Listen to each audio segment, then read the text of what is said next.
Si arriba el foc, estàs preparat? Aquest és el missatge del Pla de Prevenció d'Incendis Forestals que el govern municipal va aprovar el passat 2 de maig. El PI afecta les urbanitzacions i nuclis que limiten amb bosc i suposarà a l'Ajuntament una inversió aproximada d'uns 55.000 euros i estarà a exposició pública durant 30 dies. Consisteix en un projecte per realitzar una franja de baixa combustibilitat al voltant de tot el que és el nucli de Premià de Dalt, és a dir, amb tot el que limita amb zona boscosa o zona rústica. Es tracta de fer una franja amb poca densitat d'arbrat, tot està estipulat, poca densitat d'arbrat, poca densitat d'arbustiva, per tal que pugui fer una mica de frontera o de línia d'actuació davant d'un possible incendi que vingués de muntanya.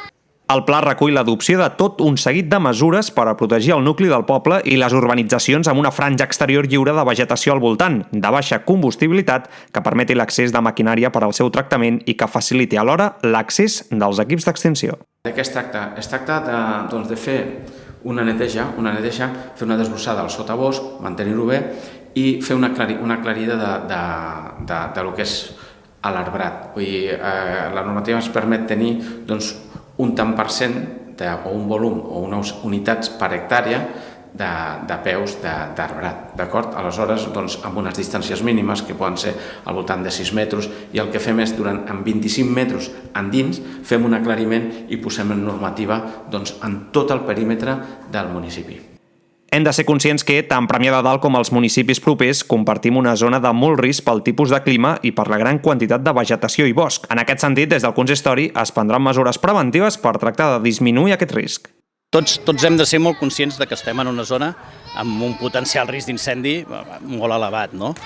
Tot el bosc mediterrani, i el Maresme és un bon exemple, és relativament senzill o és fàcil que es generin incendis, tots i les mesures de prevenció que hi ha. Però tot i així és molt important que qualsevol usuari que va a la muntanya, que fa ús del bosc, del patrimoni que tenim aquí, sigui molt conscient que qualsevol petit oblit, qualsevol actuació, deixar una deixalla, deixar un vidre, deixar una borilla de cigarret, comporta un risc que pot ser molt greu.